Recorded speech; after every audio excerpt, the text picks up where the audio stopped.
Welcome sa Tagalog Horoscope, ang iyong gabay sa pang-araw-araw na buhay. Dito, hatid namin ang iyong horoscope araw-araw.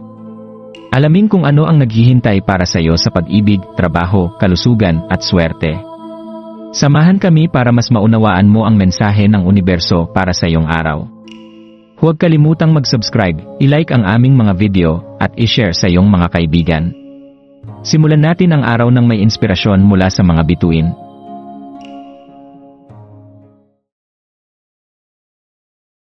Narito ang iyong pang-araw-araw na horoscope para sa Pisces ngayong January 12, 2025. Ngayong linggo, January 12, yakapin ang nakapapawing lakas ng buwan na nasa Cancer. Ang araw na ito ay nagsisilbing paalala na ang iyong kaluluwa ay may mga pok na nais magpahinga, mga alaala na magbabalik sa iyo ng pakiramdam ng pagiging buo at tapat sa iyong mga ugat. Habang tinatahak mo ang araw, magiging mahalaga ang mga sandaling makakasama mo ang mga pamilyar na mukha at ang mga ritual na nagbibigay aliw at ginhawa sa iyong kalooban. Ang kaligayahan ay madalas na matatagpuan sa mga simpleng bagay, sa mga tawa ng mga mahal sa buhay, sa mga kilos ng pagmamahal at pagkalinga na ipinapakita ng mga tao sa iyong paligid. Ang mga bagay na ito ay nagpapaalala sa iyo ng lakas na nagmumula sa iyong pinagmulan, at nagpapaalala na ang pagmamahal at suporta ay laging nariyan para sa iyo. Pagbabalik loob at pagtanggap sa iyong lakas ngayong araw, ang ika-negatibo 14 na lunar day ay nagpapahayag ng isang malakas na mensahe. Gisingin ang iyong mga pangarap at ipakita sa mundo ang iyong mga natatanging talento. Ang tawag na ito ay parang isang trompeta na umaabot sa bawat sulok ng iyong kaluluwa. Ito ay isang pagkakataon upang itaguyod ang iyong mga natatagong hiyas at ipahayag sa mundo ang iyong mga kakayahan. Ang mga biyaya at kakayahan na karaniwan ay itinatago ay mayroong halaga at ang panahon ay dumating na upang sila ay ipakita at pahalagahan. Huwag matakot na ipagmalaki kung sino ka at kung ano ang kaya mong ibigay sa iba. Buksan ang iyong puso at hayaang ang iyong sining, kagandahan, at mga ideya ay magsilbing liwanag para sa iba. Ang pagkakataon na magbigay ng iyong natatanging kontribusyon sa mundo ay narito. Ang mga ideya at inspirasyon na bumangon mula sa iyong puso ay hindi aksidente. Lahat ng ito ay bahagi ng isang mas malaking layunin na naghihintay na madiskubre at isakatuparan. Ipagmalaki ang iyong sarili at hayaang magningning ang iyong mga talento.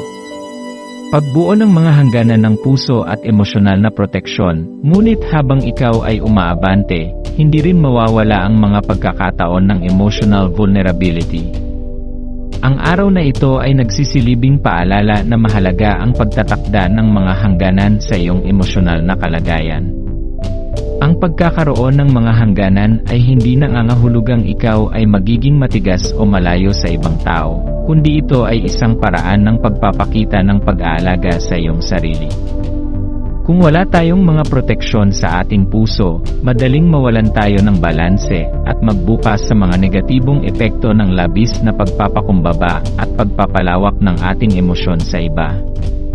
Ang mga hangganang ito ay nagbibigay daan sa mas malalim na koneksyon sa iba, dahil ang pagiging buo at protektado muna sa sarili ay nagiging daan para sa mga tunay na relasyon. Habang tinatahak mo ang iyong araw, maglaan ng oras upang pagnilayan kung paano mo mapapalakas ang iyong sariling puwang, upang maipagpatuloy ang pag-share ng iyong liwanag sa mga taong mahalaga sa iyo. Tandaan na ang pag-aalaga at pagmamahal sa sarili ay hindi isang pag-aabuso sa iba, kundi isang pagpapahayag ng pagrespeto sa iyong mga emosyon at kalagayan. Kapag pinangalagaan mo ang iyong sarili, magkakaroon ka ng higit na lakas upang magbigay at magbahagi ng pagmamahal sa iba. Pagbibigay pansin sa mga pagninilay ng iyong puso, habang ikaw ay dumadaan sa araw na ito, ang nararamdaman mong kaginhawahan at kaligayahan ay magiging gabay sa iyong mga desisyon at aksyon. Maglaan ng oras upang maramdaman ang mga ritmo ng iyong puso at hayaan itong magtakda ng iyong landas. Sa bawat hakbang na iyong tatahakin, magtiwala na ang iyong mga sentimiento ay nagbibigay ng halaga at direksyon sa iyong paglalakbay. Ang puso mo ay may natatanging karunungan na nagmumula sa iyong kaluluwa. Lahat ng nararamdaman mo ay may kahulugan at layunin, ang mga ito ay hindi lamang mga damdamin, kundi mga gabay na nagpapakita kung anong mga hakbang ang kailangang tahakin. Gabayan ang iyong paglalakbay ng pag-ibig at pananampalataya sa iyong paglalakbay, makikita mo na ang bawat hakbang na iyong ginagawa ay may koneksyon sa mas mataas na layunin. Magtiwala sa iyong mga pangarap at sa mga mensaheng dumarating sa iyo. Kung ikaw ay makakaramdam ng kaligayahan sa bawat hakbang, isaisip na ito ay isang senyales na ikaw ay nasa tamang landas. Huwag matakot magpatawad at magbigay ng mga bagong pagkakataon sa iyong sarili, sa iba, at sa iyong mga pangarap. Ang iyong paglalakbay ay hindi lamang tungkol sa pagkakaroon ng tagumpay, kundi sa pagtanggap ng bawat pagkakataon na magbahagi ng iyong natatanging liwanag at pagmamahal. Pagmasdan ang iyong paglalakbay na puno ng pagnanasa, at yakapin ang iyong sariling magic. Ang mga pagbabago at pagkakataon na darating ay hindi aksidente.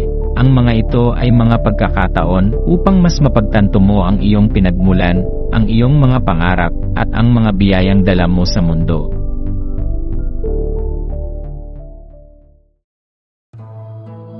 Maraming salamat sa panonood ng iyong horoscope ngayon araw.